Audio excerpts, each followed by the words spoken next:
Bismillahirrahmanirrahim. Hamdan wa syukran lillah. Asyhadu an la ilaha illallah wa asyhadu anna Muhammadan abduhu wa rasuluhu la nabiyya ba'dah. Baik, terima kasih atas kesempatan yang sudah dipercayakan kepada saya. Hari ini sesuai judul mungkin kita akan membahas tentang, kita insya Allah akan membahas 1 jam ke depan kita akan membahas tentang referensi sebagai nafas fiksi. Oke, sebelum kita membahas apa itu yang dimaksud dengan nafas fiksi, di sini saya mau meluruskan sedikit tentang flyer yang udah tersebar ya.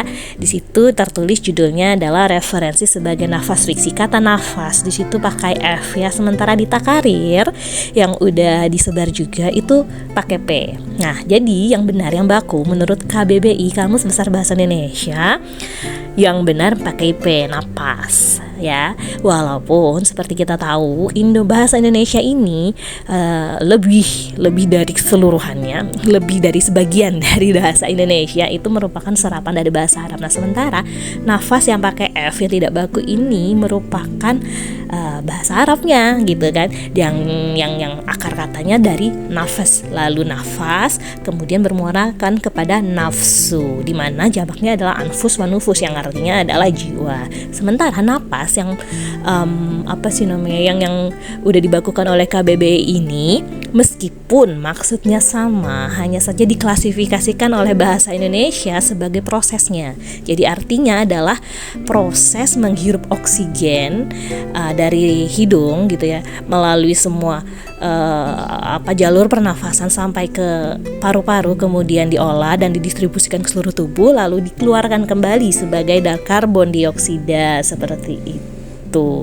Walaupun ya maksudnya sama, tubuh itu akan berjiwa kalau dia mengalami proses bernafas. Sebenarnya itu sama saja, hanya saja dibedakan, diklasifikasikan, lebih difokuskan. Napas yang dimaksud di dalam bahasa Indonesia adalah prosesnya, proses kita menghirup oksigen tersebut. Selanjutnya kita beralih ke fiksi. Seperti yang udah dipaparkan Mas Budi, benar sekali. Sederhananya fiksi itu adalah karangan yang sifatnya imajinatif ya, sifatnya imajinatif yang bertujuan untuk memberikan kesenangan atau menghibur pembaca dan juga penulisnya. Jadi nggak salah ketika orang-orang atau kebanyakan penulis dan pembaca yang terbiasa membaca non-fiksi, ketika dia membahas atau mendengar kata fiksi, dia akan beranggapan bahwa fiksi itu cuma karangan atau halu-halunya si penulis aja.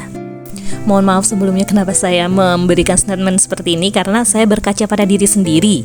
Saya dulu lebih konsen ke menulis dan membaca non-fiksi ya. Baru 3 tahun belakangan ini saya mendalami fiksi, baik itu mempelajari dan juga langsung menulis, langsung praktek menulis ya. Di situ sebelum saya mendalam fiksi ini pun saya memandang karya fiksi itu sebelah mata. Nah, sebenarnya itu semua dikembalikan kepada penulisnya. Apakah dia masuk kepada kategori penulis yang baik ataukah dia penulis yang benar?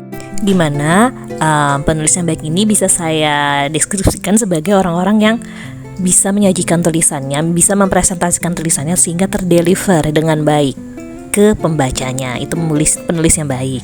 Maksud yang ingin dia sampaikan itu ditangkap oleh pembaca. Sementara penulis yang benar tidak hanya sebatas itu, tidak hanya bisa menyajikan tulisannya sehingga maksudnya tercapai, tetapi dia juga memahami semua kaidah kepenulisan.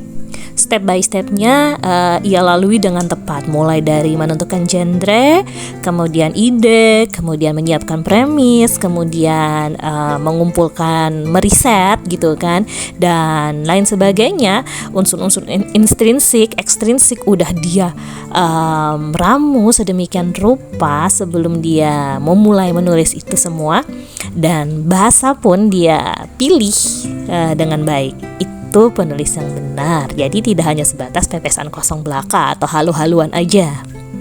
Nah, dari sini udah bisa disimpulkan sendiri ya bahwa referensi yang dimiliki penulis fiksi itu sangat dalam, sangat luas, baik itu mencakup teknik menulis, teknisnya, dan juga muatannya.